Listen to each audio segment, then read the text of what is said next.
And here we have a 2018 Subaru Crosstrek, 77,000 miles. How bad is the CVT fluid? Let's find out. Now I'm going to share with you the correct tools, attachments, and fluids. You may be thinking, hey man, you have quick jacks. I just did the same job on another Crosstrek 6 months ago just using ramps. I will link that video. First thing we'll need is a T50 Torx bit. Happens to be a 3/8 drive in my case. And then I just have, this is a 15 mil 1/2 inch drive socket with an extension. You'll see why you'll need this. So here we go.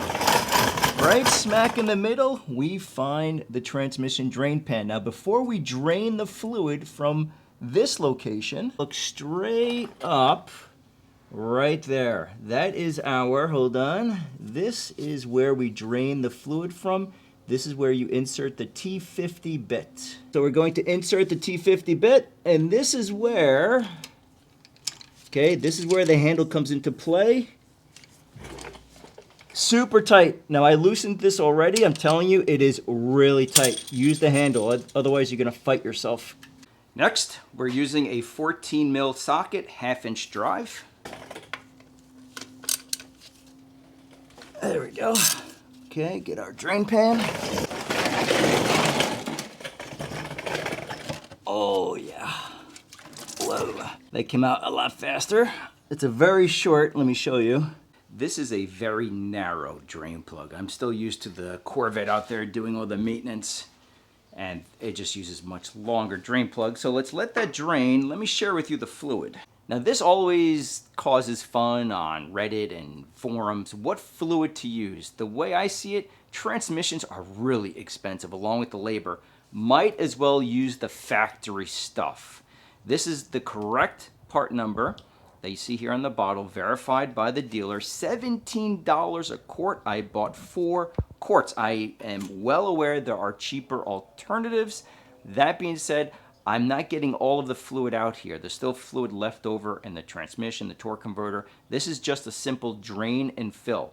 So I don't want to mix and match fluids. This is what they used when they built the car. I'm using the same stuff. That's just the way I think about this. It's up to you what you want to do. Now let's add the fluid back in the transmission. Now this bottle on the left is what I just drained from the transmission pan. This is genuine fluid. See the difference? Huge difference. The camera doesn't do it justice. Huge difference. 7 years, 77,000 miles. Replace the fluid. Now in my case, I drained just over a gallon, which happens to be 4 quarts. So I happen to have a little bit left over from the last prior job. Good rule of thumb, get yourself 5 quarts. This is the fill plug. I've already removed it. Now to insert the fluid, I'll show you this in a second. You need a transfer pump, okay? One of these guys. I'll link it below if you do need one. This just fits on top. The key with this, they make this in different sizes. Something like this is too thin, it won't work. Make sure you get the correct size. So what you're going to do is pump the fluid until it starts to drip out. Lightly reinstall the fill plug, and then I'll show you the next step. And we're almost done. Right into the transmission. There we go. This takes a while, so be patient. A few moments later. So we have a steady stream. Now let's put the fill plug back in. Now for this last step, you have to move a little quick. We need to start the vehicle and raise the temperature of the fluid. Now how do you dig up the temperature of the fluid? You need a scan tool. Now this is a really nice unit. I'll link this one below because you can simply use your phone, a tablet, etc. Super easy to use, and it does a host of things, including bi-directional control. But that being said, you just take the dongle, you plug it into the OBD2 port, and then we turn on the ignition key. We're not starting the vehicle yet. I just want to make sure we have a connection first, and then come back. I'll do a screen record so you guys can see precisely what I'm doing.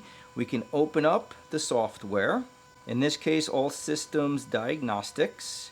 It's going to now scan for the VIN number. 16-pin socket.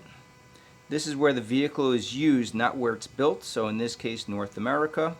Now we want system selection, transmission, read data stream, and now we want ATF temp, confirm.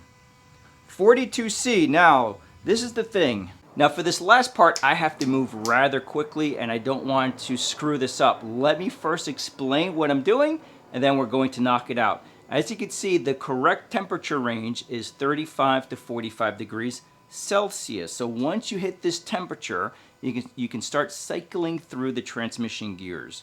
Then you put it back in park, and as the vehicle's running, you top off the transmission fluid. Now in my case, because I'm at 42C already, I could just do this immediately. Start the vehicle, cycle through the transmission gears, put it back in park, get back underneath, and as the vehicle's running, top off the fluid. So let's record this portion on the phone here. I have my other camera underneath. Let's start the vehicle. Cycle through the gears.